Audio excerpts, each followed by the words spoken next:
Blessings to everybody out there. So I just did the Centers of Human Design on What's Up Tonya Dee, and also it's on my YouTube channel, Tonya Dee. So if you feel inclined, be sure to hop on over and actually watch that. For a reflector, having those undefined centers, it's really a thing for me. So I sense that this is really how I can tune into the nature of human beings, and just going into those thread lines. It's really a thing to tune in and sense, like seeing the entanglements, right? So wherever you are on your journey, if you're ready to really change your stars, I'm really here to assist you, because nothing is ever a one and done kind of thing. We really have to work through our shadows. You have to like for me, you have to find the humor in the shift show. You really do. And we're here to experience Earth as an experience, whatever it is, to taste, to feel, to sense, to see, like the colors, the sounds, even the mischief, really, right? So we're heading into the weekend with the Day of the Goddess. And I think we're all goddesses, whether it's queens or high priestesses or, really whatever comes to you. For myself right now, I sense that I am like this crazy Viking warrior at the current moment. I'm really looking for some cool dreadlocks. I kind of found some, but I haven't just jumped over there yet. But today I actually want to muse some more about the moon. And as a reflector, I follow the moon. So I like this. The moon is contagious for me. But the moon truly does rule our emotions and our emotional state of awareness. Wherever it is in your natal chart, we'll explore how your emotions, how you deal with your emotions, and actually expressing and feeling into your emotions actually is the most healing thing we can do as human beings, because the moon is fluid. Emotions are fluid. So wherever the moon is in your natal chart, or wherever it's transiting even, that's where you need to literally connect with your emotions and your feelings. So I'm going to share some insight into the moon through different astrology signs, but also know that the house that your natal moon sits in also plays a role as well. So it's like having a plate at a dinner party, and like who's coming to dinner or what you're going to put on that plate. They all have characters, and there's other aspects that come into play. So I'm just going to go over each of the signs, but I want you to think about your moon and kind of feel into that.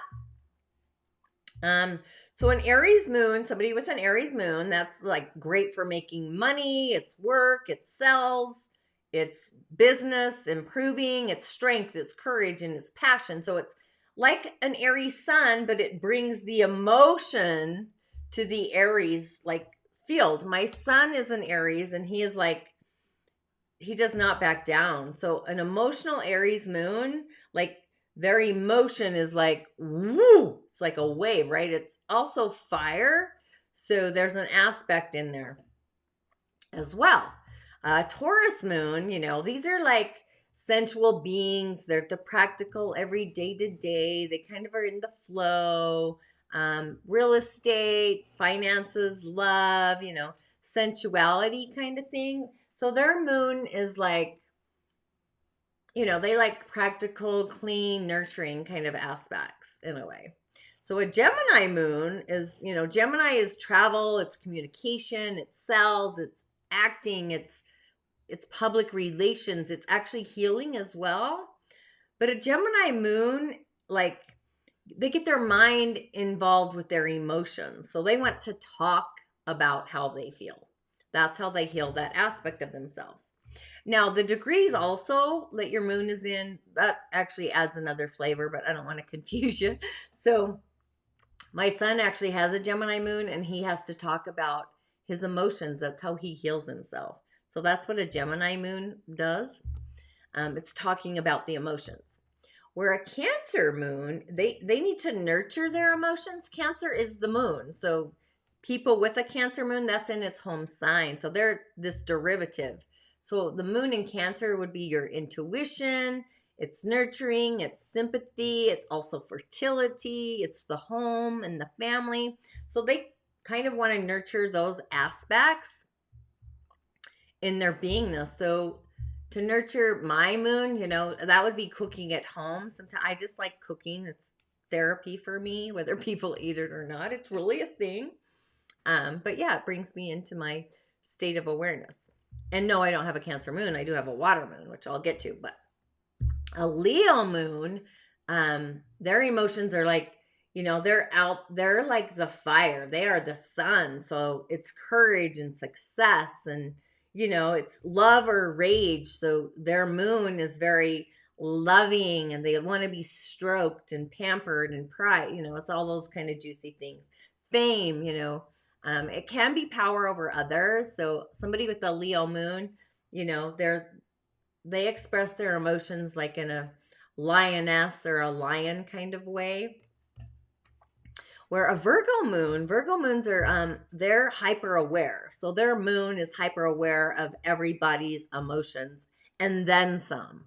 So this would be not just security and stability, but this is like health. It's the body. So a Virgo moon is going to feel things in their body, what's happening. So that's like your alert signal. It's the body. So I have Virgo rising. I do have to pay attention to my body because it's going to send me telltale signs through my body. And then I have the conversation, is this me or is this them? Because I'm hyper aware. So it's the health aspect. So you're going to feel it in your body. Where a Libra, they need peace. They need peace and balance. Their emotions need peace. And they also need partnership. A Libra wants to partner up. So emotionally, a Libra moon is going to do better in partnership. Now, it doesn't have to be intimate partnership. It's just partnership. The chaos is going to come, through legal matters, marriages. They have to have the balance there and, keeping the peace in the grid, basically. Now, a Scorpio moon, that's what I have. This is like psychic intuitive experiences, developing psychic intuition, dark arts, power, sex, divination. I do divinations through the cowrie shells, but it's so it's shadow work. I can go into the shadows and it's not scary for me. Probably because so many lifetimes I probably already dove into the shadow work, right? But the house it plays into is huge as well. And this full moon we just had was in Scorpio. So this moon was really actually quite pleasing for me. It wasn't to the degree that my moon I was born with. So it was before. So it was like that stuff was like all behind me and then moving forward once it hit my degree of the moon I was born with. Where a Sagittarius moon, this is somebody, their moon is adventurous. They're learning, traveling, long distance is a thing, publishing, maybe higher philosophies. They might even tune into God universe, but their moon needs adventure.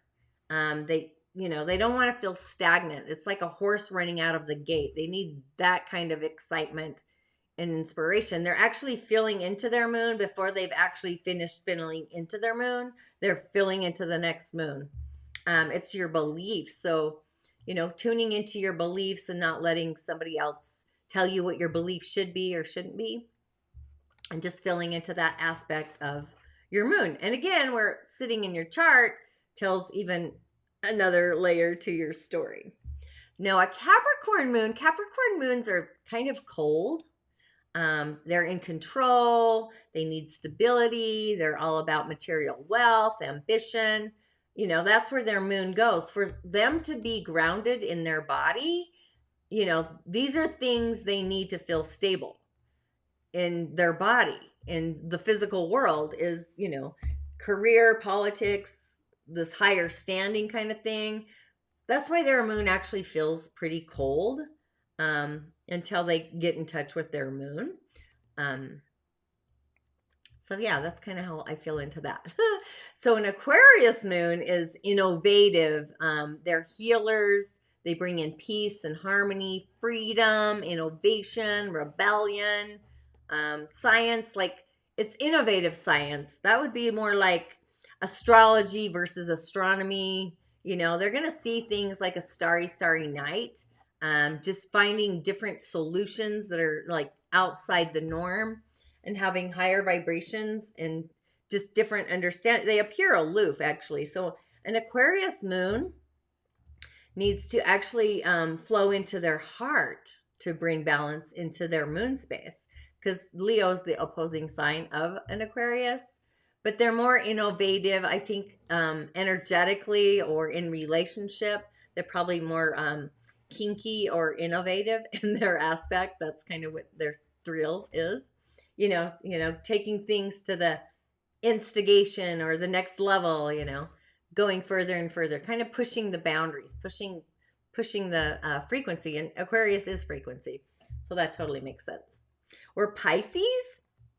The Pisces moons are more compassionate, unconditional love. If they love you, they're going to love you till the day they cross over to the other world. They dream things into being. Their moon is sensitive, astral traveling, speaking to spirits, divination again. So yeah, Pisces moons have that prime directive as well.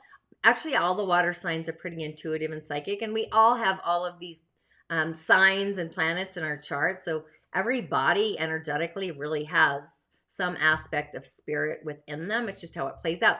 And paying attention to your moon is actually the most healing thing there is. When we don't tune into our moon sign, we actually create chaos in our body. And that's actually how disease starts to manifest in our skin. So it's good to get in tune with that. So yeah, Pisces moon needs to bring their fluid emotions into reality and not just leave it out in the galaxy, because Pisces is the galaxy. It is the ocean in motion, right? And the ocean is galactic. So those are like two sides of that same coin. Now, we all have each and every one of these signs in our natal chart. So it's really just an aspect of flow, really. And a lot of people are, they're aware of their sun sign. It's very simple. It's, you know what season you're born into, but we really don't pay enough attention to our moon sign. So these are just like celestial bodies, and I include Chiron, our wound, and also the earth. I was shown that through a friend of mine, and also I see the earth in human design. It shows up there.